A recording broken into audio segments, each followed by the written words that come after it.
भगवद्गीता की जय, श्रीपाद की जय। श्री भागवतम का मंगलाचरण प्रारंभ करते हैं। ओम नमो भगवते वासुदेवाय। ओम नमो भगवते वासुदेवाय।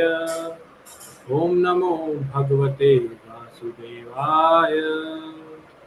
मद एक बंधो मत संगिना, मद गुरु मन महाधना, मन निशतारका मद भाग्य, मद आनंद नमोस्तुते। नारायणं नमस्कृत्यं नरं चैव नरोत्तमं, देवीं सरस्वतीं व्यासं ततो जयमुदीरयेत्। नष्टप्रायेषु अभद्रेषु नित्यं भागवत सेवया, भगवती उत्तमा श्लोके भक्तिर्भवती नैष्टिकी। मुखं करोति वाचालं पङ्गुं लङ्घयते गिरिं, यत्कृपातमहं वन्दे परमानन्दमाधवम्। कृष्णाय वासुदेवाय देवकीनन्दनाय च नन्दगोपकुमाराय गोविन्दाय नमो नमः। नमः पङ्कजनाभाय नमः पङ्कजमालिने, नमः पङ्कजनेत्राय नमस्ते पङ्कजाङ्घ्रये। जय श्री कृष्ण भगवान की जय। श्री भागवतम महापुराण की जय। हम हैं 11वें श्लोक पर। जो भक्त हमेशा की तरह पढ़ना चाहते हैं अपना हैंड रेज कर सकते हैं, और बाकी सभी भक्तों को रिमाइंडर वापस से कि आप अपने इम्पोर्टेंट नोट्स बनाइएगा, और कक्षा के मतलब श्लोक के बाद में आपने क्या नोट किया, क्या आपको अच्छा लगा, उस पर चर्चा करेंगे हम लोग। ओके, तो स्टार्ट करते हैं। पहले हम रेखा अवस्थी माता जी आपसे, आप पढ़िएगा। हरे कृष्ण बाबू जी। हरे कृष्ण माता जी। हाँ जी। उपधार्या वचस्तस्या भगवान भक्त वस्त्र आपण्डवमिदं कुर्तु द्रोणे रेस्त्रा वधूभ्यात्। सूद गोस्वामी ने कहा, उसके वचनों को धीरज के साथ सुनकर अपने भक्तों के प्रति सदैव अत्यंत वत्सल रहने वाले भगवान श्री कृष्ण तुरंत समझ गए कि द्रोणाचार्य के पुत्र अश्वत्थामा ने पांडव वंश के अंतिम वंशज को समाप्त करने के लिए ही ब्रह्मास्त्र छोड़ा है। तात्पर्य, भगवान सभी तरह से निष्पक्ष हैं, तो भी वे अपने भक्तों को पक्ष लेते हुए, क्यों कि प्रत्येक व्यक्ति के कल्याण के लिए इसकी नितांत आवश्यकता है। पांडव कुल भक्त कुल था, अतः भगवान चाहते थे कि वे विश्व के ऊपर शासन चलाए। यही कारण था कि दुर्योधन दल के शासन को समाप्त करके उन्होंने भगवान महाराज युधिष्ठिर का शासन स्थापित किया। इसीलिए वे गर्भ में स्थित महाराज परीक्षित की रक्षा करना चाह रहे थे। वे नहीं चाहते थे कि संसार पांडव कुल से विहीन हो जाए, जो भक्तों का आदर्श कुल था। हरे कृष्ण प्रभु जी। हरे कृष्ण प्रभु। थैंक यू माता जी। नेक्स्ट पंकज बख्शी माता जी, आप पढ़िएगा।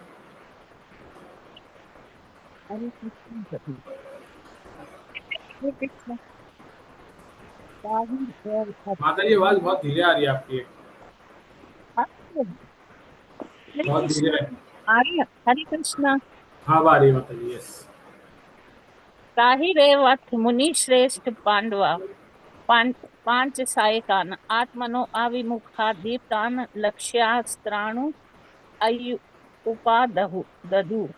हे महान विचारकों, मैं अग्रणी उस दहकते हुए ब्रह्मास्त्र को अपनी ओर आते देखकर पांचों पांडवों ने अपने अपने पांचों हथियार संभाले। तात्पर्य, ब्रह्मास्त्र परमाणु हथियारों से भी सूक्ष्म होता है। अश्वत्थामा ने महाराज युधिष्ठिर आदि पांचों पांडवों को तथा उत्तरा के गर्भ में स्थित उनके एकमात्र पौत्र को मारने हेतु ब्रह्मास्त्र छोड़ा था। अतः यह ब्रह्मास्त्र, जो परमाणु हथियारों की अपेक्षा अधिक प्रभावशाली तथा सूक्ष्मतर होता है, परमाणु बमों की तरह अंधा नहीं था। जब परमाणु बम छोड़े जाते हैं तो वे लक्ष्य तथा अन्य वस्तुओं में अंतर नहीं कर पाते। वे बस मुख्य रूप से निर्दोषों को हानि पहुंचाते हैं, क्योंकि उन पर कोई नियंत्रण नहीं होता। लेकिन ब्रह्मास्त्र ऐसा नहीं होता। यह लक्ष्य को पहचानता है और निर्दोष को क्षति पहुंचाए बिना आगे बढ़ता है। हरे कृष्णा प्रभु। हरे कृष्णा माता जी। नेक्स्ट कल्पना गोयल माता जी, आप पढ़िएगा। हरे कृष्ण प्रभु जी। हरे कृष्ण। व्यसनं वीक्ष्य ततेषात्मन्य विषय आत्मानं सुदर्शनेन स्वस्त्रेण स्वनाम रक्षां व्याधिभुः। सर्वशक्तिमान भगवान श्री कृष्ण ने यह देखकर कि उनके अनन्य भक्तों पर जो पूर्ण रूप से उनके शरणागत थे महान संकट आने वाला है, उनकी रक्षा के लिए तुरंत ही अपना सुदर्शन चक्र उठा लिया। तात्पर्य: अश्वत्थामा द्वारा छोड़ा गया ब्रह्मास्त्र परमाणु अस्त्र के समान तो था, लेकिन उसमें तेज तथा ऊष्मा अधिक थी। यह ब्रह्मास्त्र अधिक सूक्ष्म विज्ञान की देन है, जो सूक्ष्म ध्वनि अर्थात वेदों में अंकित एक मंत्र का प्रतिफल है।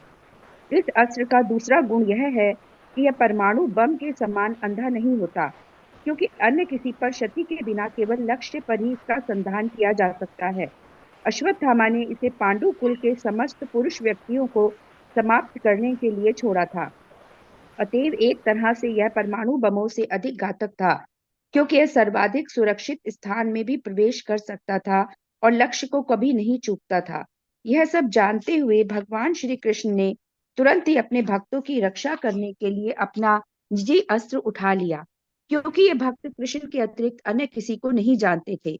भगवत गीता में भगवान ने स्पष्ट रूप से वचन दिया है कि उनके भक्त कभी विनष्ट नहीं होते। वे भक्तों द्वारा की गई भक्तिमय सेवा की मात्रा या गुण के आधार पर कार्यवाही करते हैं। यहाँ पर अनन्य विषयात्म नाम शब्द महत्वपूर्ण है। पांडव गण स्वयं महान योद्धा होते हुए भी भगवान के संरक्षण पर 100% आश्रित थे। लेकिन भगवान है कि बड़े से बड़े योद्धाओं की उपेक्षा करके क्षण भर में उनका विनाश कर देते हैं। जब उन्होंने देखा कि अश्वत्थामा के ब्रह्मास्त्र को काटने के लिए पांडवों के पास बिल्कुल समय नहीं रह गया, तो उन्होंने अपने ही प्रण को भी तोड़ते हुए तुरंत अपना अस्त्र उठा लिया। यद्यपि कुरुक्षेत्र का युद्ध समाप्त प्राय था, तो भी अपने प्रण के अनुसार उन्हें अपना अस्त्र नहीं उठाना चाहिए था। लेकिन इस समय तो प्रण की अपेक्षा आपातकाल अधिक महत्वपूर्ण था। वे भक्त वत्सल के रूप में अधिक सुविदित हैं, अतएव वे ऐसे सांसारिक आदर्शवादी नहीं बनना चाहते जो कभी अपना प्रण नहीं तोड़ते, अपितु उन्होंने भक्त वत्सल बने रहना अधिक पसंद किया। हरे कृष्ण प्रभु। हरे कृष्ण माता जी, धन्यवाद। तो हम जो भी पढ़े हैं उन श्लोक पर थोड़ा चर्चा करते हैं, फिर आगे बढ़ेंगे उसके बाद नेक्स्ट श्लोक पर। तो हमने भी 3 श्लोक पढ़े। पहले 2 श्लोकों के अंदर हमने देखा कि सूत गोस्वामी बताते हैं कि भगवान ने जब ये देखा कि मतलब ब्रह्मास्त्र ये बताया, पहले तो भगवान समझ गए कि क्या द्रोणाचार्य के पुत्र ने वापस अश्वत्थामा ने दोबारा से ब्रह्मास्त्र चलाया है। और ब्रह्मास्त्र चलाने का कारण क्या था? क्योंकि वो पांडु के कुल को समाप्त करना चाहता था, तो इस कारण से उसने चलाया था। तो वहाँ पर प्रभुपाद जी तात्पर्य बताते हैं कि भगवान नहीं चाहते थे कि पांडव कुल विहीन हो जाए ये संसार। क्यों? क्योंकि वो भगवान के भक्त थे, और भक्त अगर शासन करते हैं तो प्रजा का भी को भी भक्ति के मार्ग में लेके जाते हैं, उनका भी कल्याण करते हैं। और अगर राक्षस या दुष्प्रवृत्ति के लोग शासन करते हैं तो वो सिर्फ हनन ही करते हैं समाज का। तो पहले श्लोक में ये हमने पढ़ा। दूसरे फिर उसके बाद श्लोक में पढ़ा कि उसमें श्लोक के अंदर आया कि परमाणु ब्रह्मास्त्र के बारे में जब चर्चा हुई, तो ये हमने पहले भी एक्चुअली पढ़ी है। वापस से प्रभुपाद जी ने उससे कंपैरिजन दिखाया कि ब्रह्मास्त्र परमाणु के कंपैरिजन में बहुत सूक्ष्म हथियार होता है, और परमाणु बम क्या है, वो भेद नहीं करता कहाँ पे किसको मारना है किसको नहीं मारना। वो जहाँ गिरेगा वो सबको बराबर समाप्त करता है। जैसे हिरोशिमा नागासाकी में अमेरिका ने गिराया था, तो जापान में आज तक भी वहाँ की जो जनरेशन है उनमें कुछ ना कुछ एक जन्मजात कमी पाई जाती है। इतना ज़्यादा पावरफुल था वो, तो उसने भेद नहीं किया। लेकिन ब्रह्मास्त्र क्या है, उससे ज्यादा पावरफुल है परमाणु से, लेकिन वो इतना ज्यादा इंटेलिजेंट भी है, सूक्ष्म विद्या ये, कि वो सिर्फ जाकर के उसी पे अटैक करेगा। और अगले श्लोक में तो ये भी बताया कि इतना ज्यादा सूक्ष्म और इतनी ज्यादा विवेक है कि अटैक भी उसी पे करेगा, और वो जो नहीं दिख रहा है ये चीज उसको भी ढूंढ करके उस पर अटैक कर सकता है, इतना पावरफुल है वो। तो ये एक्चुअल में हमने ब्रह्मास्त्र के बारे में पहले ही पढ़ा था, यहाँ पे वापस से आया, इवन नेक्स्ट श्लोक में प्रभुपाद जी ने बताया। अब आप सबसे मेरी जिज्ञासा ये है कि प्रभुपाद जी बार बार एक ही चीज को क्यों बता रहे हैं? पहले भी हमने पढ़ा था जब अश्वत्थामा ने ब्रह्मास्त्र छोड़ा, तब भी यही चीज आया था, यहाँ भी वही चीज आ रही है। हमें कई बार लगता है रिपीटेटिव हो रहा है, तो आप अपना हैंड रेज करके बताइए कि आपको क्यों लगता है ऐसा कि प्रभुपाद जी बार बार उसी चीज को रिपीट कर रहे हैं। हैंड रेज कीजिएगा आप जो बताना चाहते हैं। यस ज्योति माता जी। हरे कृष्णा प्रभु जी, इसमें भगवान की जो स्वराट शक्ति है, भगवान का जो एक पूर्ण सृष्टि में जो स्थान है वो बताने के लिए प्रभुपाद जी ये करे, यानी पूर्ण पुरुषोत्तम भगवान, उनका कुछ कोई भी कार्य परफेक्ट होता है, परफेक्शन के हिसाब से, और वो भक्तों की कैसे रक्षा करते हैं उसमें भी परफेक्ट है, ये बताने के लिए। धन्यवाद माता जी। और कोई कुछ ऐड करना चाहता है इसमें कि क्यों आप हमें इससे कैसे समझ सकते हैं कि प्रभुपाद जी बार बार यही ब्रह्मास्त्र और परमाणु का कंपैरिजन बताते हैं? पहले ही बताया था पिछले अध्याय के अंदर, जब अश्वत्थामा को दंड वाला अध्याय आया था, और इस अध्याय में भी आपने देखा 2 श्लोकों में भी कुछ लाइनें रिपीटेटिव हैं। ऐसा क्यों? यस संजय। हरे कृष्ण प्रभु जी। यस। जो बात इम्पोर्टेंट होती है वो माता पिता अपने बच्चों को बार बार बोलते हैं, और प्रभुपाद जी के सामने तो हम तो उनके शिष्य हैं, बच्चे हैं। हमें वो इस जो मटेरियल वर्ल्ड में अचीवमेंट्स हैं उनके नेगेटिव और जो स्पिरिचुअल वर्ल्ड की अचीवमेंट्स हैं उनके पॉजिटिव का कंपैरिजन हमें समझा रहे हैं। एक्चुअली हमें प्रभुपाद जी इस भ्रम से बाहर निकालने की कोशिश करते हैं कि आप जिस साइंस को बहुत एडवांस समझते हैं उसके साथ वो तो पहले वाले साइंस जो जिसकी बेस आध्यात्म था उसके सामने तो ये नगण्य है और ये काउंटर प्रोडक्टिव हो रहा है। और जब पहले के थे तो जितने में एम करोगे, जितने पर एम करोगे, जब एम करोगे, जहां एम करोगे वो वहीं पे करेगा। बट इधर वाला का तो बिल्कुल हैफजड़ मामला है।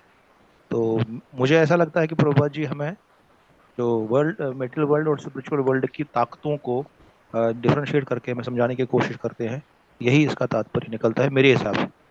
हरे कृष्णा। किरण तिवारी माता जी कुछ बोलना चाहते हैं? हरे कृष्णा प्रभु।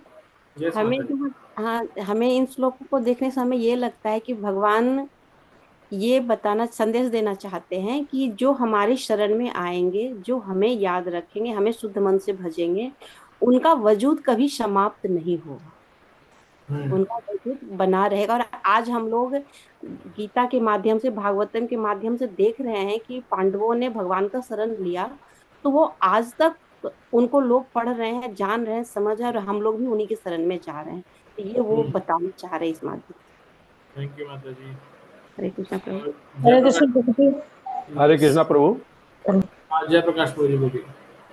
असल में हम यहाँ पर प्रभुपाद जी बार बार इसी बात को बताना चाह रहे हैं कि हमारे अंदर जो 4 त्रुटियां हैं, उन त्रुटियों के चलते, वो जो त्रुटियां हैं कि हम अपूर्ण हैं, भ्रमित हैं, ठगने की प्रवृत्ति है, इसके वजह से हम ऑलरेडी किसी न किसी आदत से जकड़े हुए हैं। तो बार बार इसको उदाहरण दे करके कि हम उस आदत से बाहर निकले। हरे कृष्णा प्रभु। ओके, इसको और भी बोलना चाह रहा था बीच में प्रभु जी। मैं बताना चाह रही थी। यस माता जी। हाँ जी, मैं यही बताना चाह रही थी कि जो ये भौतिक जगत और आध्यात्मिक जगत दोनों का अंतर इसमें एक तरह से मुझे समझ में आया कि जो पहले ब्रह्मास्त्र छोड़े जाते थे वो मंत्रों के द्वारा संचालित होते थे, और मंत्र कहाँ से आते थे? शास्त्रों से आते थे। शास्त्र कहाँ से आए हैं? भगवान से आए हैं। तो जो भगवान है वो ही पूर्ण है, और जो ये भौतिक संसार है वो तो इसकी मतलब नकल मात्र है, वो पूर्ण नहीं है। तो आजकल जो शास्त्र बनाए जा रहे हैं वो मतलब लक्ष्य भेदी होते हैं, नहीं कि जहाँ छोड़ रहे हैं कि वहीं पहुंचे।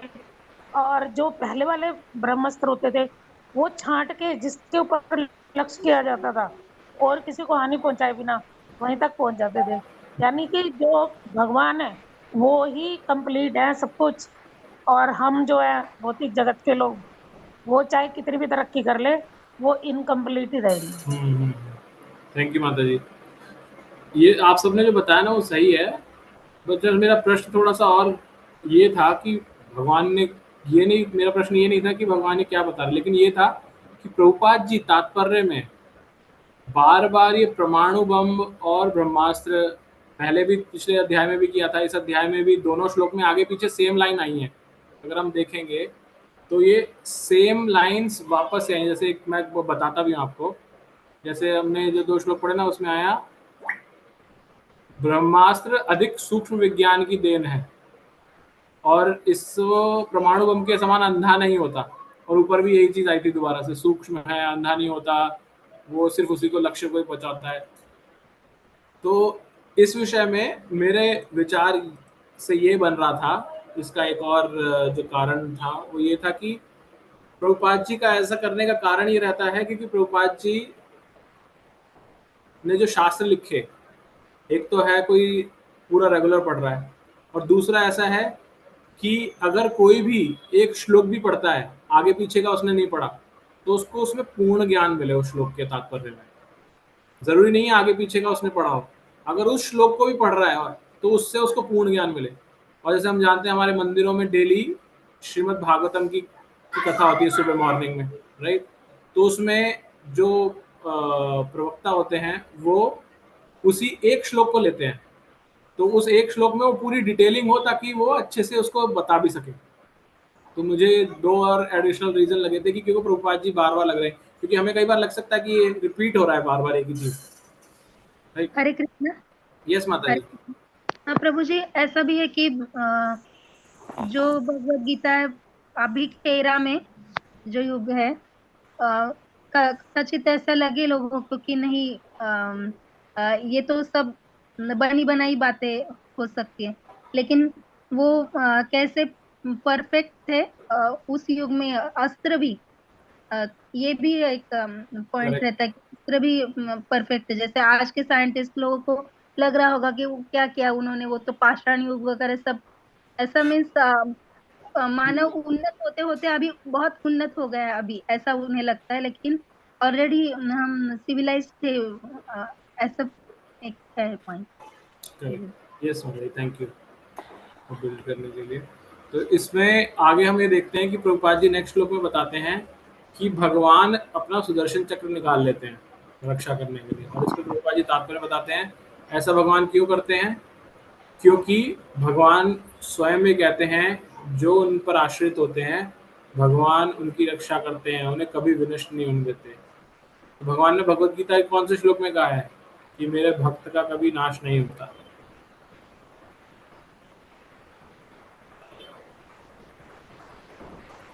जय श्री ज्योति माता जी।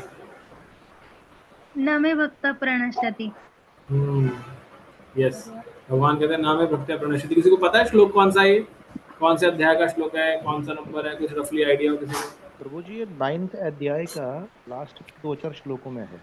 9वें अध्याय का 30 या 31 होगा प्रभु जी। 9.31। ओके ठीक है। क्षिप्रम भवति धर्मात्मा शाश्वत शांति निगच्छति कौन्तेय प्रतिजानीहि न मे भक्त्या प्रणश्यति। 31 ही है। 31 है। ठीक है, वेरी नाइस। मैं ये अगेन सबका एग्जाम लेने के लिए नहीं पूछता, लेकिन इससे जैसे किसी को पता है वो बताता है और फिर कॉन्टेक्स्ट में हमें थोड़ा बहुत याद रहता है। अब कुछ याद ना रहे तो कम से कम याद रहेगा 9वें अध्याय में भगवान ने ऐसा बोला। 31 साथ में याद रहा तो बहुत अच्छी बात है। जैसे 9.22 के अंदर 9वें अध्याय के 22वें श्लोक में भगवान ने क्या बोला है? योगक्षेम वहाम्यहम्, योगक्षेम वहाम्यहम्, राइट? भगवान कहते हैं जो आपके पास है मैं उसकी रक्षा करता हूँ, जो नहीं है वो मैं प्रदान करता हूँ। और 31वें श्लोक में क्या बोलते हैं? कौन्तेय प्रति जाना ही ना मे भक्त प्रणश्यति, मेरे भक्त का कभी नाश नहीं होता। भगवान इसकी गारंटी लेते हैं मेरे भक्त का नाश नहीं होता।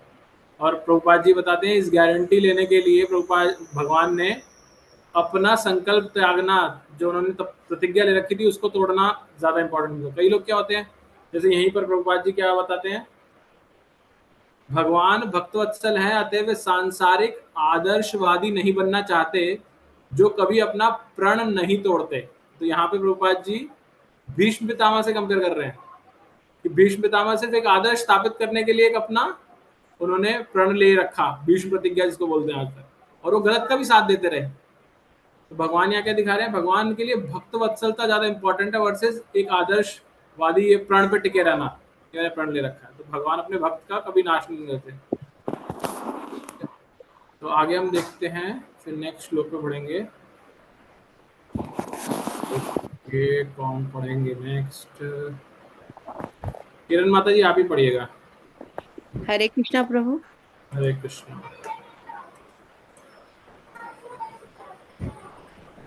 हाँ माता जी। अंतस्थ सर्वभूतानात्मा योगेश्वरो हरि स्वमाययावृणो गर्भ वैराट्यः कुरु तंतवे। परम जोगेश्वर श्री कृष्ण प्रत्येक व्यक्ति के हृदय में परमात्मा के रूप में निवास करते हैं। अतएव कुरु वंश की संतति की रक्षा करने के लिए उन्होंने उत्तरा के गर्भ को अपनी निजी शक्ति से आवृत कर लिया। परम योगी भगवान परमात्मा स्वरूप में अर्थात अपने पूर्ण अंश के रूप में एक ही समय में प्रत्येक व्यक्ति के हृदय में अथवा परमाणुओं के भीतर भी निवास कर सकते हैं। अतएव उन्होंने महाराज परीक्षित को बचाने के लिए तथा महाराज कुरु के वंश की रक्षा करने के लिए, थोड़ा ऊपर करेंगे, करने के लिए उत्तरा के गर्भ को आच्छादित कर दिया। महाराज पांडु भी कुरु के ही वंशज थे। इस प्रकार धृतराष्ट्र तथा पांडु दोनों के ही पुत्र महाराज कुरु के वंशज थे। अतएव दोनों ही सामान्य रूप से कुरु कहलाते थे। लेकिन जब इन दोनों परिवारों में मनोमालिन्य हो गया तो धृतराष्ट्र के पुत्र कुरु कहलाने लगे और पांडु के पुत्र पांडव कहलाने लगे। चूंकि कुरुक्षेत्र के युद्ध में धृतराष्ट्र के सारे पुत्र तथा पौत्र मारे जा चुके थे, अतएव इस वंश का अंतिम पुत्र कुरुपुत्र के नाम से अभिहित किया गया। हरे कृष्णा प्रभु। हरे कृष्णा माता जी। माता जी म्यूट कीजिएगा आपका। नेक्स्ट और कुसुम कालिया माता जी आप पढ़िएगा नेक्स्ट।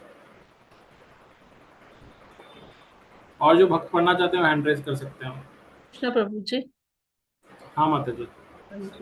यद्यपि अस्त्रं ब्रह्मशिरस्त्वमूढं च प्रतिक्रियं वैष्णवं तेजम असाध्य सम शाम्याद भृगु उद्व।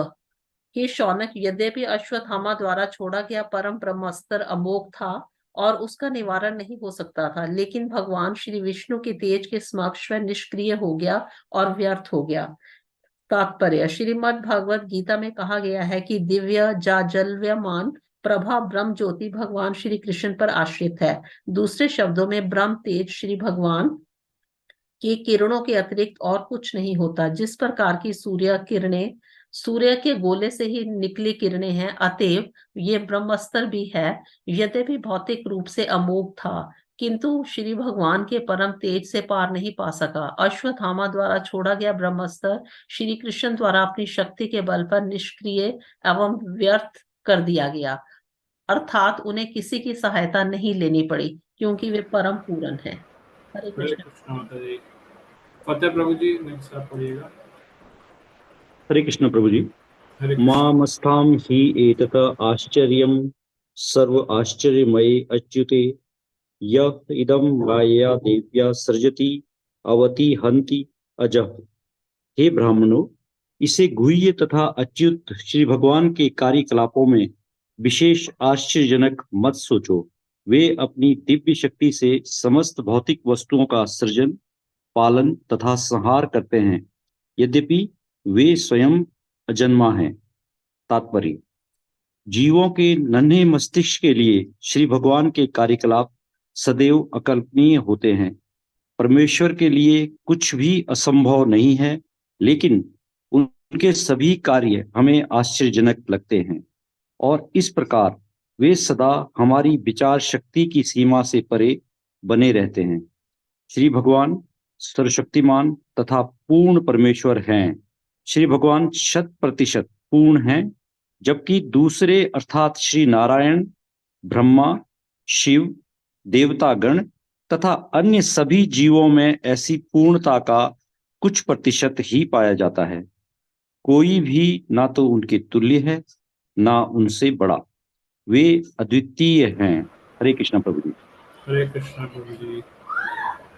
नेक्स्ट रचना माता जी। हरे कृष्णा प्रभु जी, दंडवत प्रणाम।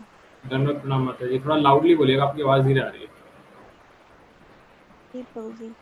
ब्रह्म तेजो विनिर्मुक्तैरात्मजः सह कृष्णया प्रयाणाभिमुखं कृष्ण आह अभिमुखम कृष्णम इदम आह प्रथा सती।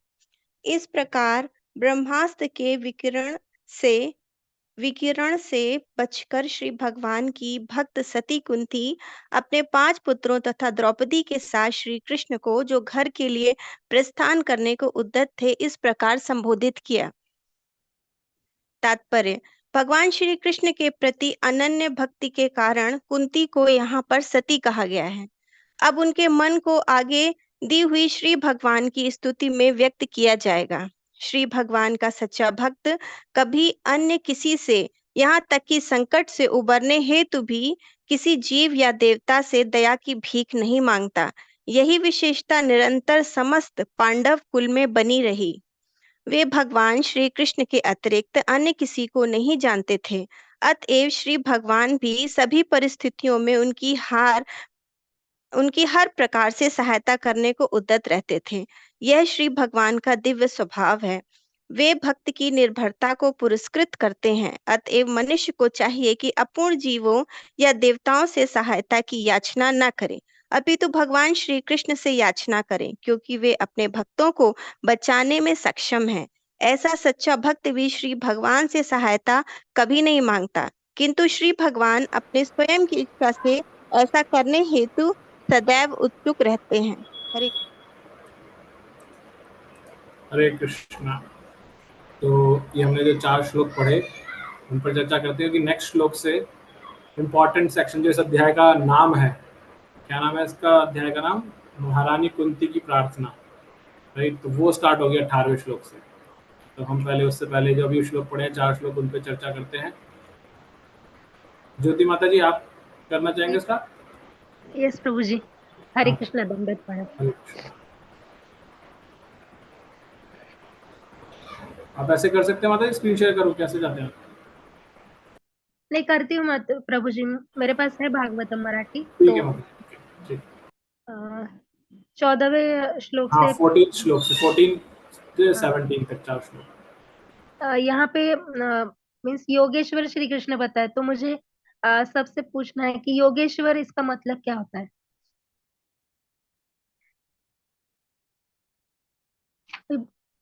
बताना चाहेंगे योगेश्वर इसका मतलब क्या होता है? जो बताना चाहे हैंड रेज कर सकता है हमेशा की तरह। लेकिन सही गलत कुछ नहीं है, जो आपको लगता है वो बताइए। योगेश्वर भगवान शिव को कहते हैं। भगवान शिव शिव जी को कहते हैं। योगेश्वर का सारे देवताओं के सर्वोपरि हैं। सबको इन्होंने ही अलग अलग विभाग अलग अलग दिए हुए हैं, इसलिए इनको योगेश्वर भगवान कहते हैं। लास्ट श्लोक जो श्रीमद् भगवद गीता है यत्र योगेश्वर कृष्णो यत्र पार्थो धनुर्धरः तत्र श्रीर्विजयो भूतिर ध्रुवा नीतिर मतिर्मम। यहाँ पे भगवान को योगेश्वर, साक्षात योगेश्वर बताया गया है, और सारे योग इन्हीं में वो मर्ज हो जाते हैं, सारी कंट्रोवर्सीज इन्हीं में मर्ज हो जाती हैं, सब तरह के जो खोजने के रास्ते हैं वो इन्हीं तक पहुंचाने के लिए होते हैं। और कैसे भी भगवान को ढूंढो, चाहे ब्रह्म ज्योति में ढूंढो, चाहे परमात्मा आस्पेक्ट में देखो, चाहे भगवान आस्पेक्ट में देखो, सारे रास्ते तो परमात्मा तक ही पहुंचते हैं। चाहे किसी भी तरीके के योग हों, कोई सिद्धियां किसी भी तरह की हों, उनके आधार, उनके सोर्स, उनके आधार जो है वो परमात्मा भगवान ही है, भगवान कृष्ण ही है। तो इन सारी चीजों को मिलाकर जिनके ऊपर, जिनसे परे कुछ नहीं है, तभी तो इनको योगेश्वर कहा गया है। योगियों के ईश्वर, योग के ईश्वर। योग को चाहे एडजेक्टिव में समझ लें, चाहे नाउन में समझ लें, वो सबके ईश्वर है।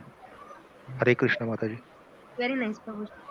तो ईश्वर इसका मतलब है कि नियंत्रक, और योग योग यानी अपार सिद्धि उसका मतलब होता है, यानी सब योगों के ईश्वर सब योगियों के भी ईश्वर।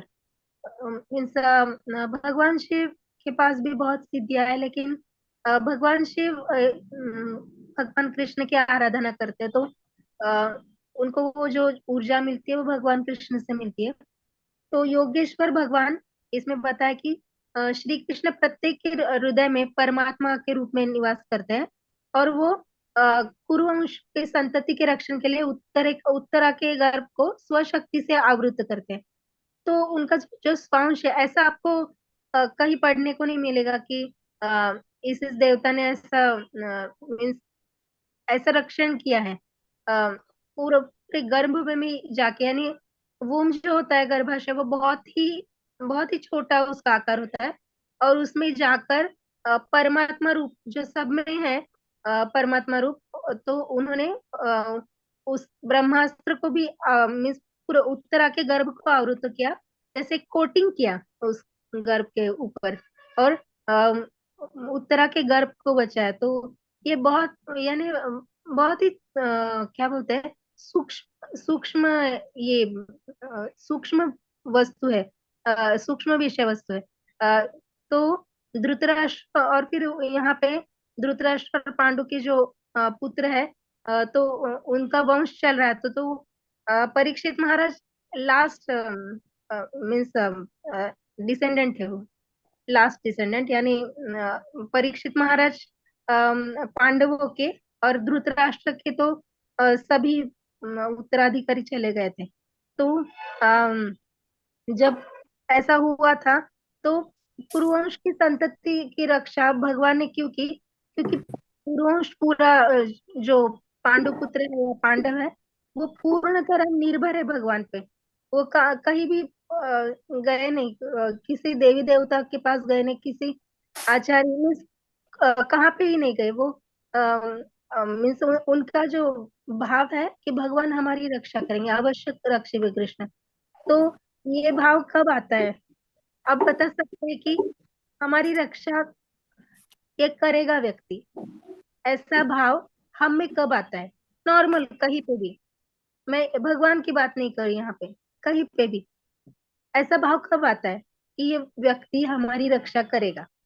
हरि बोल। हरे कृष्ण माता जी। हरे कृष्ण। जब हमें पूर्ण विश्वास होता है कि ये हमें उस पे पूरी उम्मीद होती है और वो सक्षम होता है, तभी हम उस पे विश्वास करके। यस। और माता जी हरे कृष्ण। हरे कृष्ण।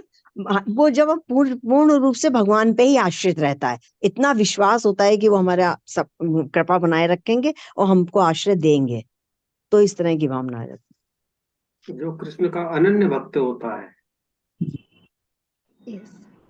और जिसके ऊपर अनन्य विश्वास होता है, चाहे वो पिता हो चाहे माता हो, उसके अलावा कोई विकल्प हमें नहीं दिखाई देता है। यहाँ तो भगवान साक्षात है, तो जिस पर पूर्ण विश्वास होता है हम उसी से अपनी बात कह पाते हैं।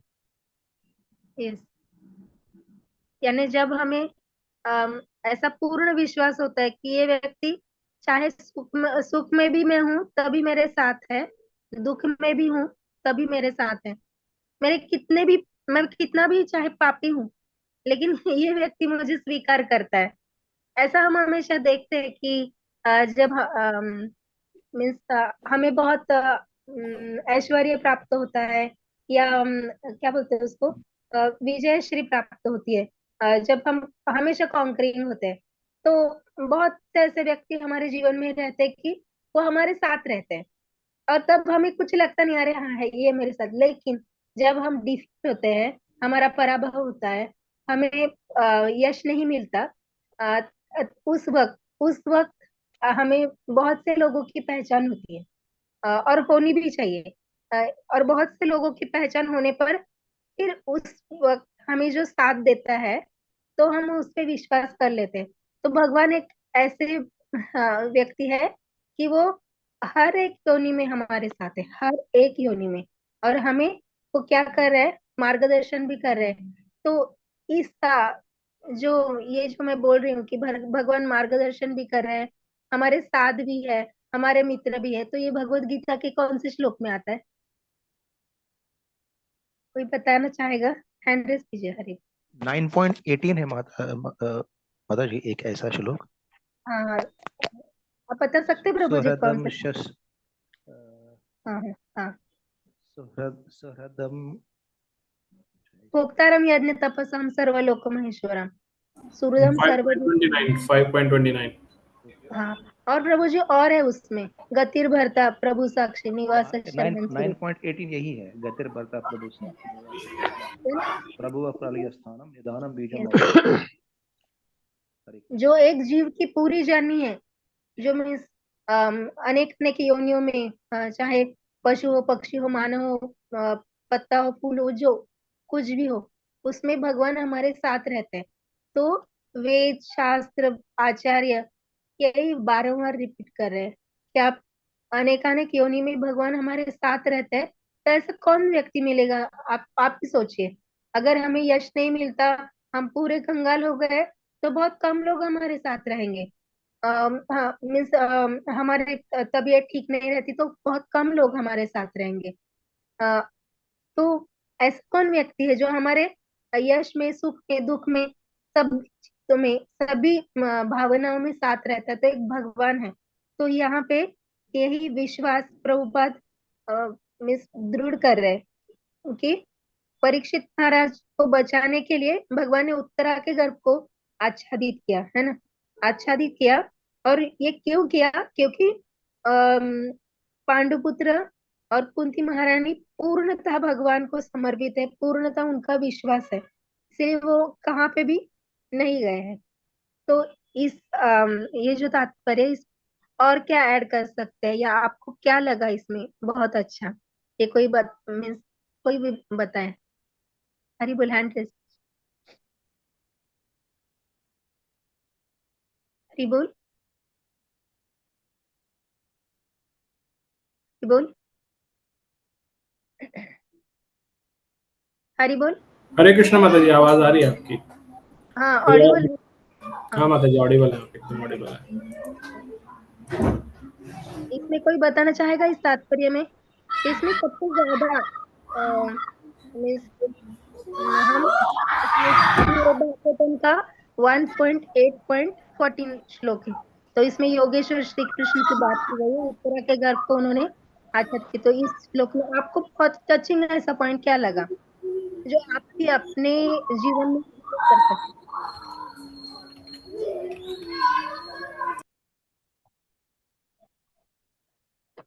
आपकी बात समझ में नहीं आई माता जी, आप क्या पूछना चाहती हैं?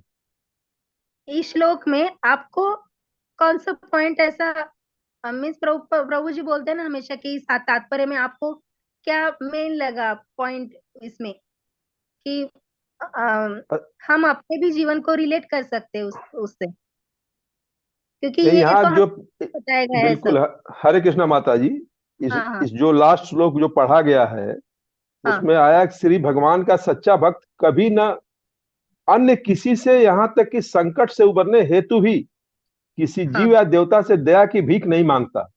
यही यस यस। विशेषता निरंतर समस्त पांडव कुल में बनी रही। वे हाँ हाँ। भगवान श्री कृष्ण के अतिरिक्त अन्य किसी को नहीं जानते थे, अतएव श्री भगवान भी सभी परिस्थितियों में उनकी हर प्रकार से सहायता करने में उद्यत रहते थे। यह श्री भगवान का दिव्य स्वभाव है कि वह भक्त की निर्भरता को पुरस्कृत करते हैं।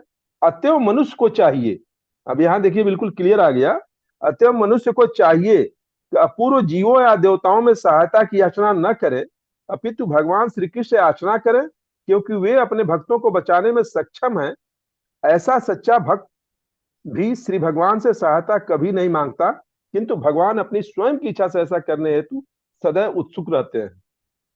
और यही चीज आई है भगवत गीता के 9:4 में, हाँ हाँ। 9वें अध्याय के 4था पांच, मैं तत्विदम सर्व जगत व्यक्त मूर्तिना, मैं अपने दिव्य रूप में इस संपूर्ण सृष्टि में व्याप्त हूँ।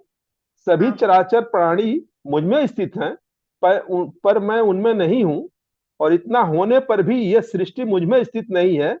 मेरे इस योगिक ऐश्वर्य को देखो, यद्यपि मैं समस्त भूत प्राणियों का पालन करता हूँ, सर्वव्यापक हूँ, तथापि मैं ही सृष्टि का एकमात्र स्रोत हूँ। हरे कृष्णा माता जी। वेरी नाइस प्रभु जी, थैंक यू। अभी 15 श्लोक में जो आगे का है वो वहां पे भगवान मीन्स वहां पे बताया जा रहा है कि हे शौनक, अश्वत्थामा ने जो छोड़ा था सर्वश्रेष्ठ ब्रह्मास्त्र, वो व्यर्थ नहीं जाने वाला था। यानी यहाँ पे कहा गया है कि ब्रह्मास्त्र व्यर्थ नहीं जाता कभी, क्योंकि उसकी पावर मीन्स पिछले ही श्लोकों में प्रभुपाद ने बार बार बताया कि ब्रह्मास्त्र और अभी के युगों के अस्त्रों में क्या फर्क है। वो प्रभावहीन नहीं होता, लेकिन तभी भी वो विष्णु शक्ति के सामने निष्प्रभ होता है। तो विष्णु शक्ति के सामने निष्प्रभ होता है ब्रह्मास्त्र। कि क्यों होता है, यह तात्पर्य में बताया कि जो ब्रह्म ज्योति का अधिष्ठान है वो भगवान कृष्ण है। भगवान कृष्ण के का जो अंग कांति है वो ब्रह्म तेज है और उससे ब्रह्मास्त्र बनता है। तो वो भगवान की अंग कांति है, इसीलिए ब्रह्मास्त्र को भगवान परास्त कर सकते हैं और कोई परास्त नहीं कर सकता, पराभूत नहीं कर सकता। तो अश्वत्थामा ने जो ब्रह्मास्त्र छोड़ा था वो भगवान ने अपने सामर्थ्य से विफल कर दिया। तो उसमें और वो स्वराट है, यानी स्वतंत्र है भगवान। उन्होंने किसी की सहायता की याचना नहीं की भगवान ने। यानी उन्होंने सहायता कोई देगा ऐसा उन्होंने सोचा भी नहीं, क्योंकि वो कौन है, स्वराट है, स्वयं सिद्ध है, निरपेक्ष है। तो इसमें भगवान की जो असीम शक्ति है, उनका जो सर्वोच्च स्तर है, ये बताया गया है इस श्लोक में कि ब्रह्मास्त्र भी आए भक्त के ऊपर तो वो भगवान के शक्ति के सामने परास्त होता है। इसमें भगवान के योग शक्ति का मीन्स जो योग शक्ति में भी योगेश्वर है वो, ये इसमें इस श्लोक में सिद्ध होता है। इस तात्पर्य में किसी को कुछ ऐड करना है तो ये ऐड कर सकता है। कुछ इम्पोर्टेंट लगा हो तो ऐड कर सकते हैं, हैंड रेज कर सकते हैं। हरे कृष्ण। इसमें आपको क्या इम्पोर्टेंट लगा है, कुछ ऐड करना चाहिए, आप कर सकते हैं।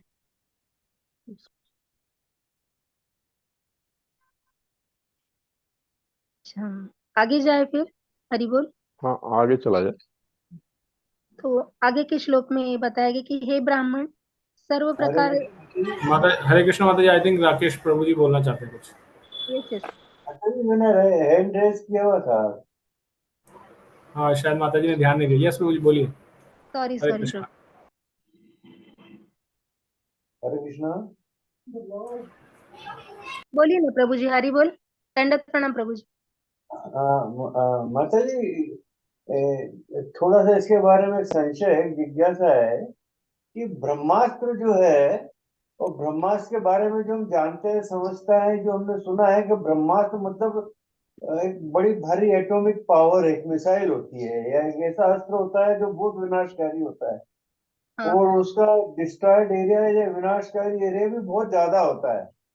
तो ऐसे में ऐसा कैसे संभव हो चुका है कि वो एक पर्टिकुलर व्यक्ति के लिए या सिर्फ वो उनके गर्भ को विनष्ट करने के लिए इतना पावरफुल ब्रह्मास्त्र छोड़ा? वो तो अगर विनाश करता तो बहुत ज्यादा विनाश होता, पता नहीं कितना एरिया डिस्ट्रॉय कर सकता था। तो वो ऐसी क्या शक्ति थी जो सिर्फ एक ही व्यक्ति के लिए डिस्ट्रॉय करने के लिए छोड़ा गया और उसको भगवान ने अपने उससे बचा लिया?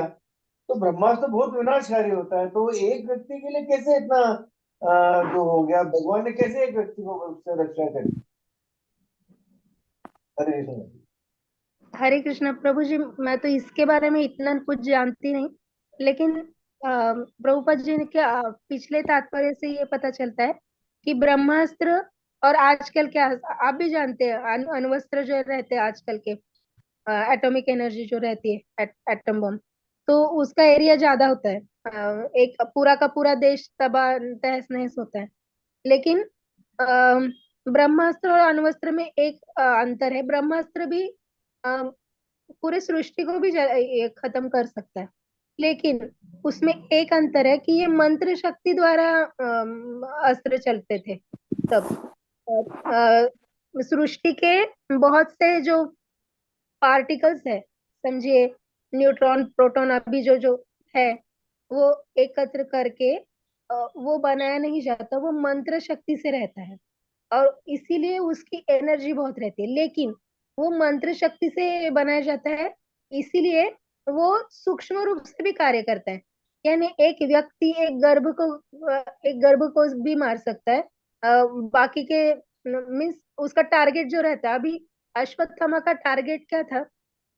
उत्तरा का गर्भ, क्योंकि वो ही उत्तराधिकारी है उनके कुल का, क्योंकि धृतराष्ट्र का कुल तो पूरा खत्म हो गया, तो उसे प्रतिशोध लेना था, तो उसे सिर्फ उत्तरा का गर्भ ही चाहिए था, बाकी कुछ नहीं, क्योंकि वो गया तो बाकी डिस्ट्रॉय हो जाएगा ये।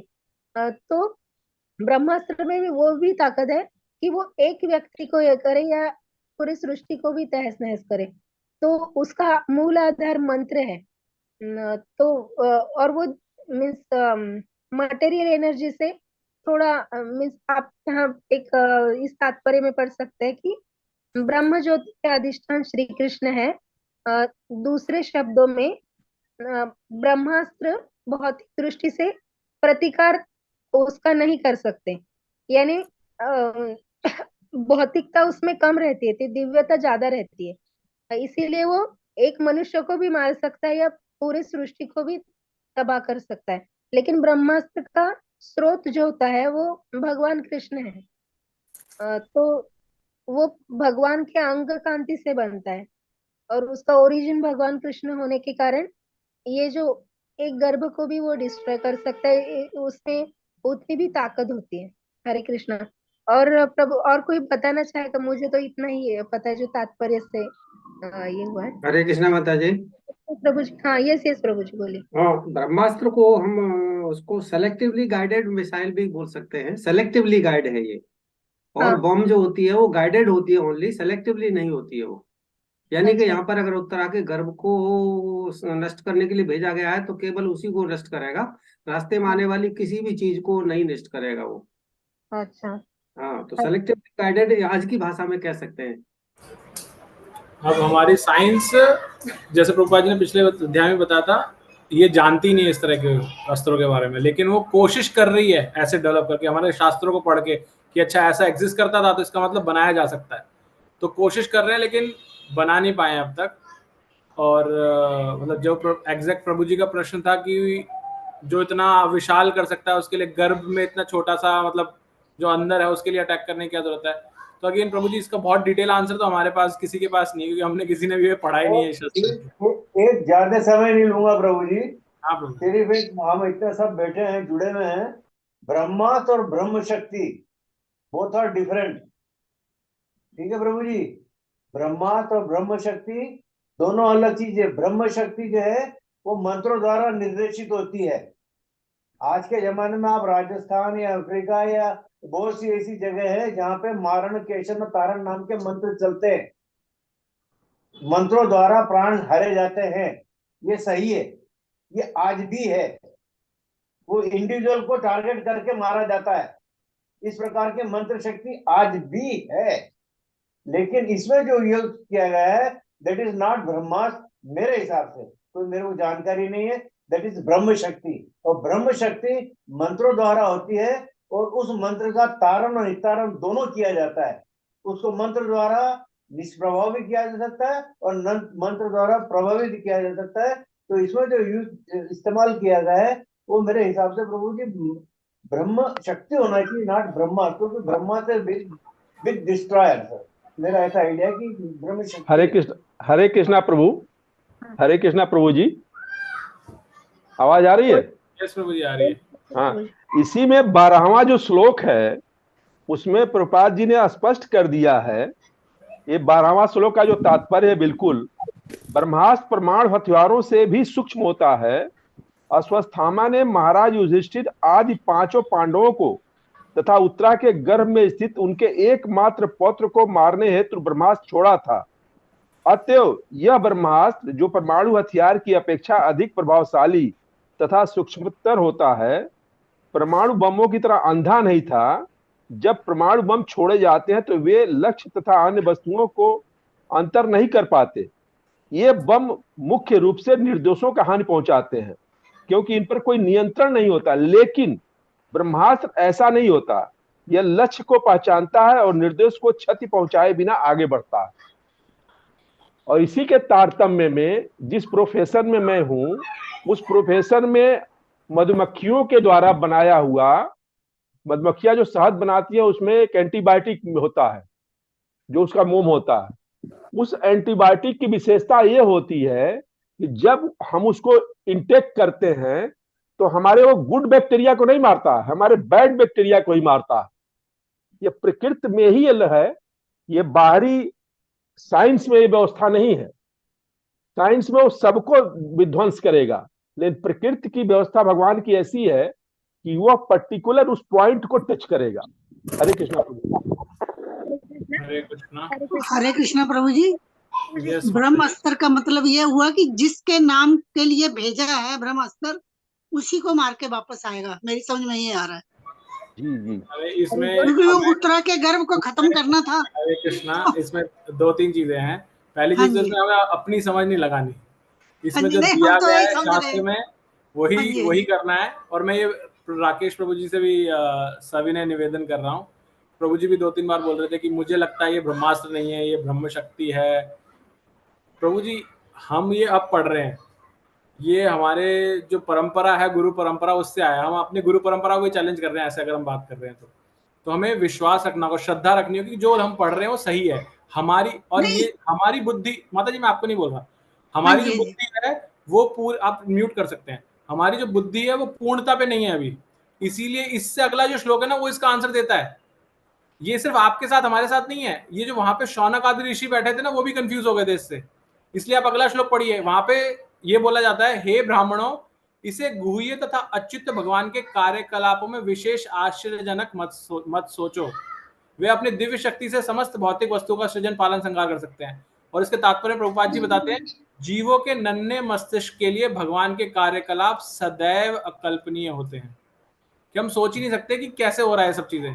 तो ये भगवान के कार्यकलाप के भगवान ने बचाया कैसे। और उसी तरह से ये जो ये सब वेदों के ही विघटन से बने हैं ना सारे जो हमारे शास्त्र हैं, तो वो भी उसी से आते हैं। तो जो यहाँ पे हमें बताया गया है वो एज इट इज है।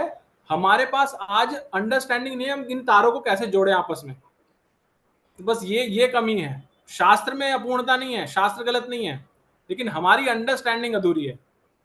मैं बस ये ऐड करना चाहता था इसके अंदर। हरे कृष्णा प्रभु जी, मैं ऐड करना चाहती हूँ कि राकेश वैदी प्रभु जी बोल रहे थे कि राजस्थान में ऐसा होता है ना कि तारण मारण कुछ वो वेदों का जो तमोगुणी जो ये है पार्ट, सात्विक, राजसिक और तामसिक पुराणों में, फिर तामसिक जो होता है तो वो काला जादू टाइप भी होता है।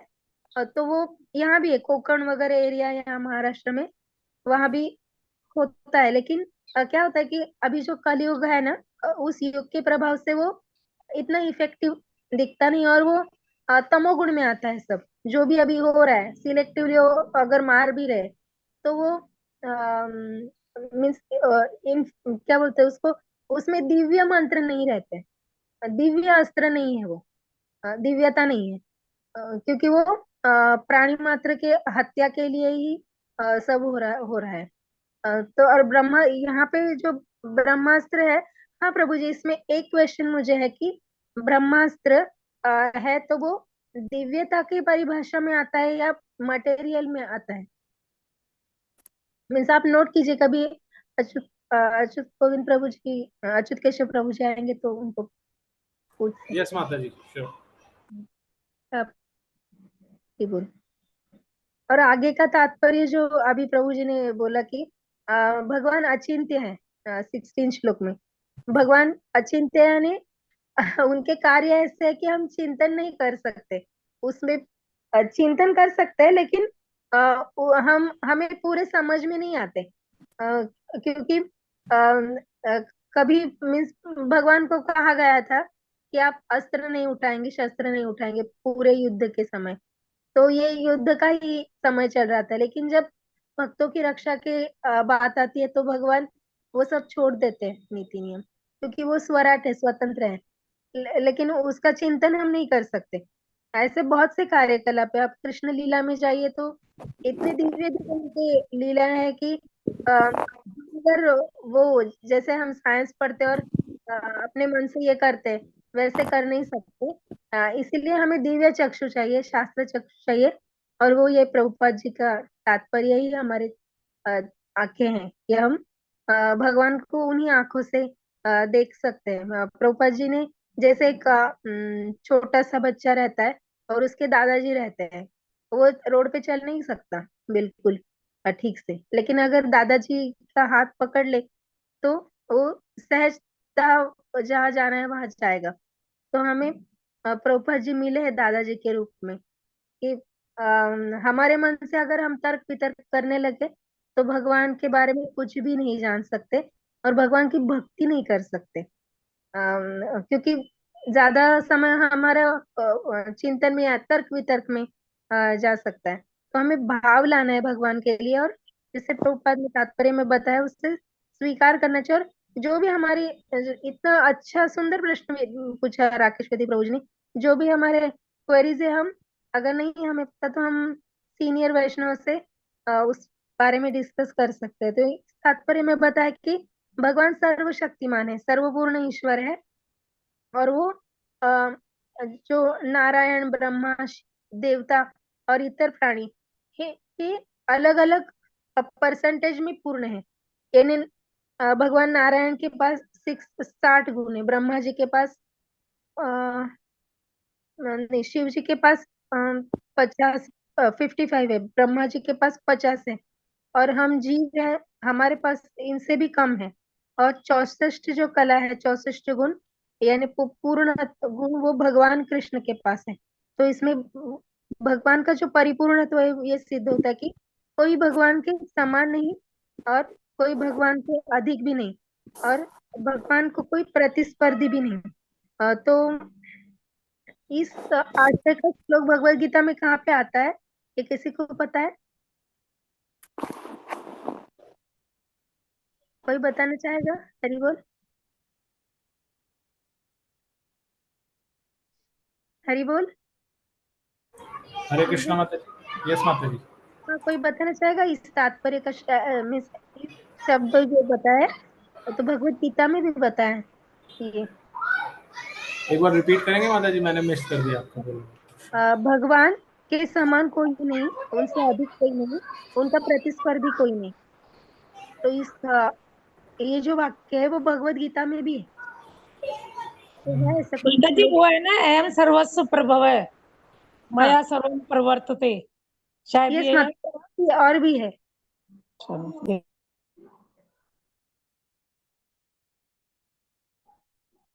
पंडित प्रभु जी। हरे हरे कृष्णा। हरे कृष्ण। नहीं, याद नहीं आ रहा है प्रभु जी। यहाँ ये 15 चैप्टर में होगा, पुरुषोत्तम योग में कुछ ना कुछ डेफिनेटली होगा। मत्त परतरन नान्यत किंचिद अस्ति धनंजय, और उसका लास्ट में आता है सूत्रे मणिगणा एव, यानी एक मणि माला रहती है, उसमें अलग अलग मणि रहते हैं, लेकिन वो जो माला को जोड़ने वाला एक धागा है 7th चैप्टर में शायद माता जी, 7th में है 7.7। तो मत्त परतरन नान्यत, मेरे जैसा, मेरे पर यानी मेरे से श्रेष्ठ कोई नहीं, किंचिद अस्ति धनंजय। हाँ, तो सूत्र है भगवान और हम सब मणि जैसे हैं। तो कोई छोटा है बड़ा होगा लेकिन हम मणि जैसे है, और भगवान कृष्ण सूत्र के जैसे, सूत्र हट गया सब माला भी डिस्ट्रॉय होती है। तो हमें भगवान से हटना नहीं, चाहे किसी भी परिस्थिति में हो, चाहे ऐश्वर्य में हो, चाहे मीन्स दरिद्रता में हो, किसी भी परिस्थिति में भगवान के साथ रहना है, भगवान के विचारों में रहना है। हरे कृष्णा। हरे कृष्ण माता जी। यहाँ पर भगवान श्री कृष्ण ने कहा है ना कि मैं अस्त्र शस्त्र नहीं उठाऊंगा, लेकिन जब बब्रुवाहन या बब्रिक उनसे पूछते हैं लास्ट में कि तुमने क्या देखा, जब उनका सर वहां रख दिया जाता है क्षेत्र में, तो कहते हैं ये सब सारी लीला तो भगवान की थी, वही सबको मार रहे थे कोई। तो वैसे भी इनडायरेक्ट वे में तो वही कर रहे थे, चाहे वो यहाँ डायरेक्ट वे में शस्त्र नहीं उठा रहे थे, उन्हें कसम खाई थी, लेकिन वैसे इनडायरेक्ट वे में तो सब उनकी लीला थी। तो वो तो इनडायरेक्ट या डायरेक्ट में देखें तो वो सब वही कर रहे थे। तो ये इसमें कहाँ डिफरेंस आता है कि भाई मैं नहीं उठाऊंगा, जबकि कर वही रहे थे, कर भगवान की सारी लीला थी। हरे कृष्ण माता जी। थैंक यू प्रभु जी, वेरी नाइस। हरे कृष्णा माता जी। यस माता जी, बोलिए। लेकिन अभी जो हम लोगों ने श्लोक जो हम लोग पढ़ रहे थे, उन बातों से ऐसा लग रहा था कि युद्ध की महाभारत की समाप्ति हो गई है और भगवान रथ पे सवार होकर के निकल रहे हैं। तो क्या अभी भी युद्ध के नियमों का पालन होगा? हाँ माता जी, एक तात्पर्य में आया था अभी पीछे। जी।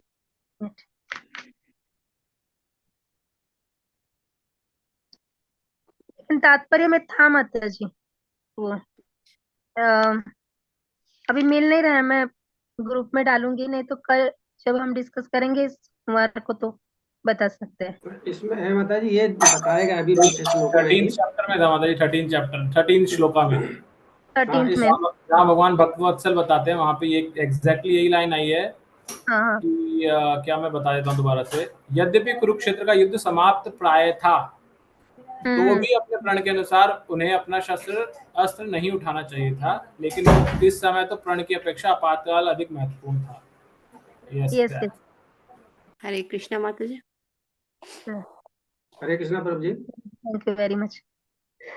तो अभी जो हम हाँ बोलिए प्रभु जी। ये युद्ध तो समाप्त हो ही चुका था, क्योंकि युधिष्ठिर का राज्याभिषेक भी हो चुका था, उसके बाद ही उन्होंने द्वारका जाने की तैयारी की थी। तो प्रोबेबिलिटी तो खत्म हो जाती है, क्योंकि उनका राज्याभिषेक हो चुका है।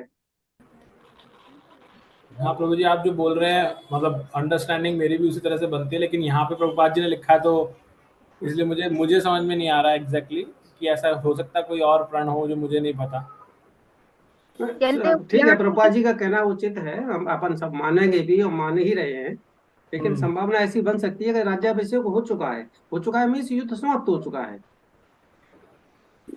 करेक्ट। कुरुक्षेत्र का युद्ध आसपास यानी खत्म होने वाला है, ऐसा यहाँ पे भी प्रभुपाद ने मेंशन किया है।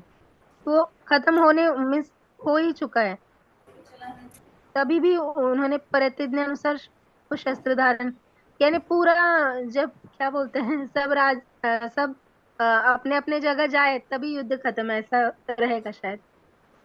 यानी भगवान कृष्ण अगर द्वारका में गए तो फिर उनका युद्ध से कोई संबंध नहीं ऐसा, क्योंकि एक तो युद्ध के हेतु से ही इसने किया था ना अश्वत्थामा ने, और वो युद्ध व्यक्ति था युद्ध में उपस्थित। माता जी, कृष्ण के अलावा बाकी कोई जाने वाला था ही नहीं, केवल कृष्ण ही जाने वाले थे।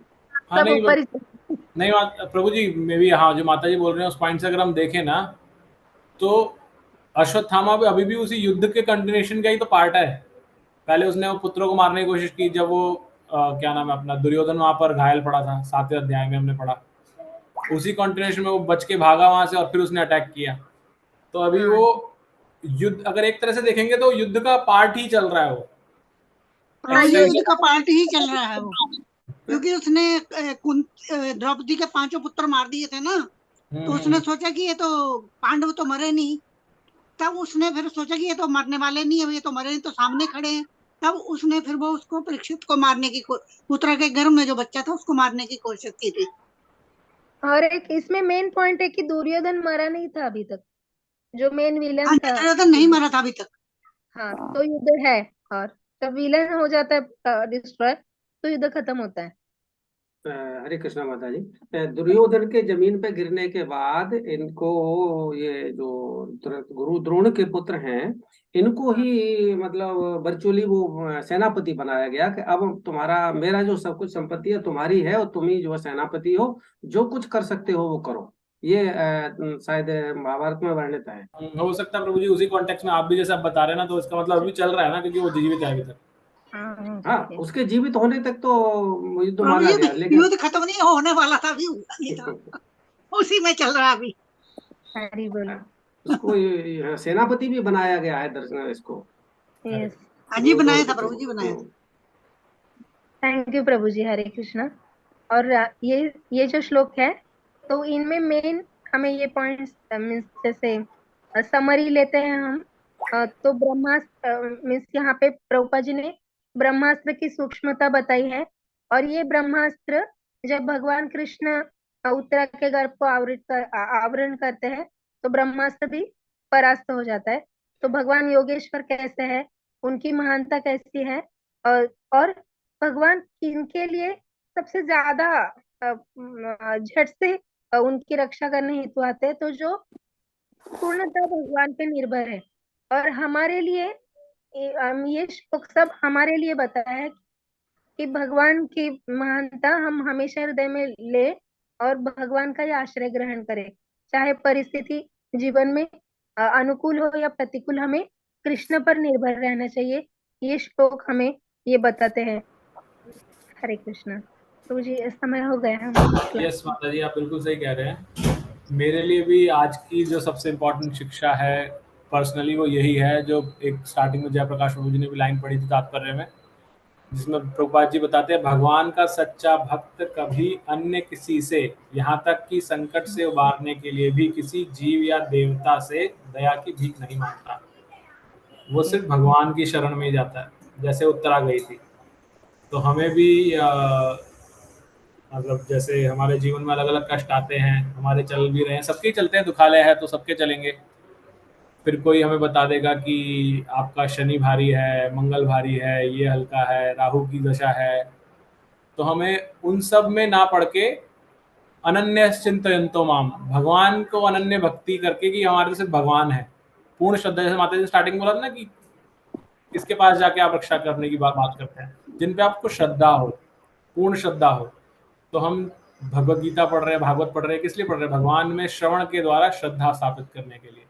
तो उसको प्रैक्टिकली लाने के लिए हमें कुछ तो है डूज, यानी कि करना चाहिए। वो क्या है? भक्तों का संग, शास्त्र पढ़ना, जप करना, ये है डूज, और भगवान का प्रसाद लेना। इसे हमें करने से भगवान की श्रद्धा बढ़ेगी। और डोंट्स क्या है? डोंट्स है इस तरह की चीजें कि आपके जीवन में जब कुछ उथल पुथल हो तो आपने पुराने तरीके पे मत जाइए कि मुझे वापस से देवी देवताओं की शरण लेनी है। अब आप हायर पावर के अंडर में, तो हमें डायरेक्ट भगवान की शरण में जाना चाहिए। तो मेरे लिए यही शिक्षा है। मैं खुद कई बार हरे ऐसे कृष्णा सोचता हूँ प्रभु। मुझे भगवान की शरण में जाना है। हरे कृष्णा प्रभु। यस, समय खत्म हो चुका है, लेकिन इस बात को मैं एक दो लाइन में खत्म करूंगा। अभी 10 सितंबर को मेरी जिंदगी में एक ऐसा उठा पटक आया, कि मैं, अब मुझे कुछ भी नहीं दिखाई दे रहा था चारों तरफ, घर में बाहर सारे तरफ। और मैंने उस समय अपने को शरणागत चल ही रहा था, हम लोग तो भागवतम में लगे ही हैं।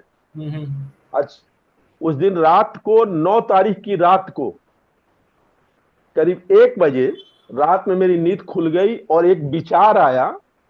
उस विचार पे मैंने एक लेटर लिख करके उसको प्रशासनिक तौर पे मैं डाल दिया, और उसके बाद वो सारा परिदृश्य ऐसा खत्म हुआ जो मैं खुद कल्पना ही करता हूं कैसे खत्म हो गया।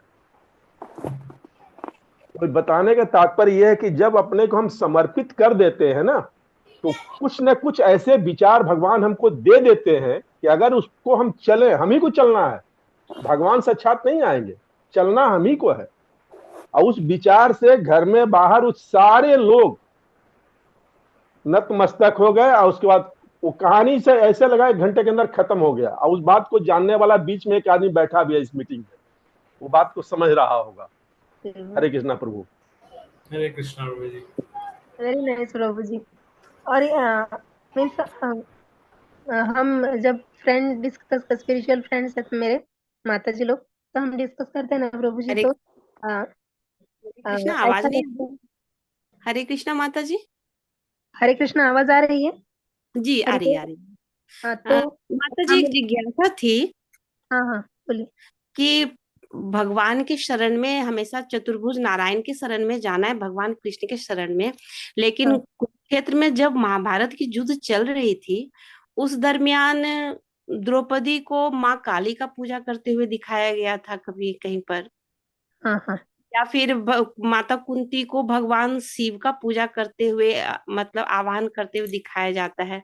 तो इसको क्या समझे माता जी? फिर माता जी इसको है ना हम अपने इसमें रिलेट कीजिए ना आप। मीन्स हम माता जी लोग है ना, तो हमें रीति रिवाज वगैरह ज्यादा मानने पड़ते हैं घर में। ऐसा आप रिबेलियन नहीं हो सकते, यानी क्रांतिकारी कि नहीं मैं अभी आज से सब छोड़ दूंगी, और ऐसा बोल नहीं सकते। तो पूर्वापार जो रूढ़ी परंपरा है वो हमें पालन करना है, लेकिन भगवान की स्थिति और अन्य देवी देवताओं की स्थिति को समझना है कि जब जी जब सीता माता भी शादी के पहले उन्होंने जो उनकी कुल देवी उनके दर्शन के लिए, उनका आशीर्वाद देने के लिए, लेकिन उनका भाव क्या था कि भगवान राम से उनका मिलन हो। आपको आया जी समझ में कि हमें भगवान से मिला दो, यही बिल्कुल। हमें दिल में उनसे प्रार्थना करनी चाहिए। बाहरी रूप से रूपा जी का एक वाक्य है कि बाहरी रूप से भक्त और अभक्त हमें सेम दिखाई देंगे, सेम, लेकिन अंदर से हमें बदलना है। बाहरी रूप से हम शिव मंदिर अगर गए तो हमें प्रार्थना करनी कि शिव जी आप तो आद्य वैष्णव हैं, मुझे भक्ति दीजिए भगवान की, आप तो हमेशा उसमें रहते हैं, मुझे थोड़ा सा अंश दीजिए। किसी भी देवी देवताओं के पास यही मांगना चाहिए। तो अगर उन्हें उस समय जाना है, जरूरी है, तो वो जाएंगे ना। कुंती माता जी अगर दिखाई दिया, और अगर आपने सीरियल में देखा है ना, तो वो रॉन्ग भी हो सकता है, क्योंकि उसमें मनोकल्पित भाव ज्यादा रहते हैं, शास्त्र का आधार नहीं लेते वो लोग। जी जी हरे बिल्कुल। कृष्ण। हरे हाँ, कृष्णा माता जी। तो हमें कुछ भी ऐसा गड़बड़ दिखाई दी ना, तो हम क्या करते, फ्रेंड्स अब डिस्कस करेंगे ना, तो हम बोलते कि नहीं, हमें ना थोड़ा लेटर लिखना चाहिए भगवान को, क्योंकि हम उसमें अच्छे से भाव हमारे प्रकट कर सके, और हमारे जो मन में विचार आ रहे हैं अलग अलग अलग, वो भगवान को समर्पित होते हैं और हमें मार्ग मिलता है। तो जयप्रकाश प्रभु जी ने वो जो पॉइंट बताया ना, वो बहुत अच्छा लगा हमें। थैंक यू प्रभु जी। हरे कृष्ण माता जी। यस प्रभु जी। यस प्रभु जी। हरि बोल। माता जी, भी समय समाप्त हो रहा है। अगर आज हो तो आज, नहीं तो कल इसके बारे में मेरे को थोड़ा सा उत्तर दीजिए। जैसे भी हम देवताओं के बारे में बातें कर रहे हैं, तो गोपियों ने भी जो है कृष्ण भगवान को प्राप्ति के लिए कात्यायनी माता की पूजा करी थी। यस और प्रभु। कात्यायनी माता का मंदिर आज भी कुरुक्षेत्र के अंदर विद्यमान है।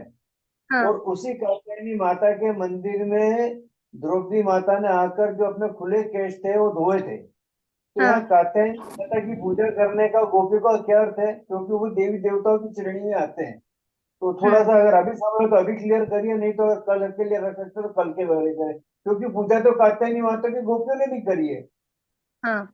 लेकिन प्रभु जी हम जब पूजा करते हैं ना देवी देवता की, तो मेरा धन नष्ट हो रहा है, मुझे धन चाहिए, पुत्र नहीं हो रहा है पुत्र, तो हमारे आने का की इच्छाएं होते हैं। लेकिन गोपियों की इच्छा है क्या है कि भगवान, गोपियां राधा रानी सूर्य देव की भी पूजा करती है।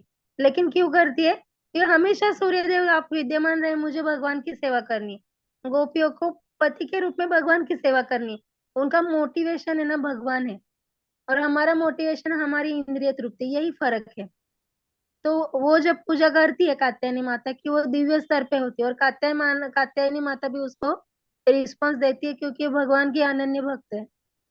तो यही डिफरेंस है कि हमारा भाव क्या है, अंदर चल रहा है, वही डीप ही करता है। और सोमवार को। जैसे, हाँ माता जी थैंक, मैं तो जी इसमें ऐड करना चाहता हूँ कि जैसे यहाँ पर भी बताया गया ना, यहाँ पर बताया गया देवी देव सच्चा भक्त देवी देवताओं के पास अपने संकट काल में नहीं जाता है कि मुझे बचा लो। जैसे मैंने बताया, राहु केतु मंगल शुक्र, इनकी दशा है खराब, इनको उबारने के लिए आप उनकी अलग से पूजा करें। तो ये यहाँ पर मना किया गया, प्रभुपाद जी बताते हैं और शास्त्र भी यही बताते हैं। लेकिन ये नहीं कहा कि देवी देवताओं की आप रेस्पेक्ट नहीं करेंगे अगर आप अगर उनकी पूजा करते, तो पूजा क्या करनी है उनसे। जैसे हमने कई बार शिवरात्रि आती है, नवरात्रे आते हैं, तो आप उनका पूजन कीजिए, लेकिन सही भाव में कीजिए। कैसे भाव में? जैसे गोपियों ने कात्यायनी माता की थी, क्या भाव है वो कि मेरी कृष्ण भक्ति कैसे बढ़े, मैं कृष्ण से कैसे जुड़ूं। और तो जो देवी देवताओं को भगवान ने जो पावर दे रखी है, उस पावर के अकॉर्डिंग आप उनसे प्रार्थना कीजिए भगवान से जुड़ने के लिए, राइट। तो वो सही है। जैसे गणेश जी की अगर पूजा कर रहे हैं, तो आप गणेश जी से बोलिए कि आप विघ्न हरता है, मेरी भक्ति मार्ग में जितने विघ्न है उनको दूर कीजिए। शिव जी से कर रहे हैं, तो आपके पास इतनी अच्छी भक्ति है, आप मुझे भक्ति दीजिए, जिनकी आप भक्ति करते हैं उनकी मुझे भक्ति प्रदान करें। देवी दुर्गा देवी की वो माया देवी हैं, तो उनसे उनसे प्रार्थना कीजिए कि मुझे माया के जंजाल से बाहर निकाल के मुझे भगवान की शरण में भेजिए। तो इस तरह से प्रार्थना करना करेक्ट है, ना कि उनसे ये बोलना कि जैसे माता जी ने बताया कि मेरे जीवन में कष्ट आ रहे हैं, नौकरी नहीं लग रही है, बच्चे नहीं हो रहे हैं, या फाइनेंशियल लॉसेज आ गए हैं, किसी ने बता दिया आप ये इसकी पूजा करो, इसकी माला करो, आप वो करने लग जाओ। तो वो यहाँ पर मना किया गया है। ठीक है रोजी। और राधिकाष्टकम में एक मीन्स पूरा मुझे याद नहीं, लेकिन पद्म बंधु राधिका कहा गया है। पद्म बंधु यानी सूर्य को कहते हैं। तो राधा रानी सूर्य की पूजा करती है, क्योंकि भगवान की सेवा मीन्स दिन इतना चलता रहे कि मुझे दिन भर भगवान की सेवा करनी है, तो आप दिन ही चलाते रहो इस तरह। हरे कृष्ण। ओके प्रभु जी।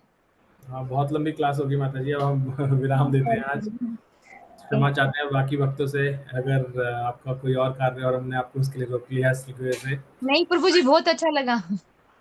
थैंक यू माता जी। प्रभु जी यात्रा अभी चल ही रही है, आगे चलते रहेंगे, आपस में विचार विमर्श करते रहेंगे। तो अगले मंडे से इंटरेस्टिंग शुरू होगा। जो अविनाश प्रभु जी बता रहे थे, एक्चुअल कुंती महारानी की प्रार्थनाएं शुरू होंगी और बहुत इंटरेस्टिंग प्रार्थनाएं हैं। हम सबको पढ़ करके बहुत प्रेरणा मिलेगी उससे, और हमें पता चलेगा भगवान से प्रार्थना कैसे करनी चाहिए। जो भक्त की प्रार्थना होती है, जैसे मैंने बताया इस्कॉन के अंदर इस श्लोक से लेकर के आगे जो तात्पर्य प्रभुपाद जी लिखते हैं, इन सबको कंपाइल करके एक पुस्तक बनी है कुंती महारानी की प्रार्थनाएं करके। तो एक अलग से बुक है जो हम पढ़ने जा रहे हैं, तो इसलिए जुड़े रहिए, बाकियों को जोड़िए, जैसे मैंने पिछली बार कहा था। ठीक है, तो आइए हरे कृष्ण महामंत्र और वैष्णव प्रणाम मंत्र बोल के कॉल समाप्त करेंगे। हरे कृष्णा कृष्णा कृष्णा हरे हरे, हरे राम राम राम हरे हरे। वाञ्छाकल्पतरुभ्यश्च कृपा सिन्धुभ्येव च पतितानां पावनेभ्यो वैष्णवेभ्यो नमः। अनंत कोटि वैष्णव वृंद की जय। श्रील प्रभुपाद की जय। श्री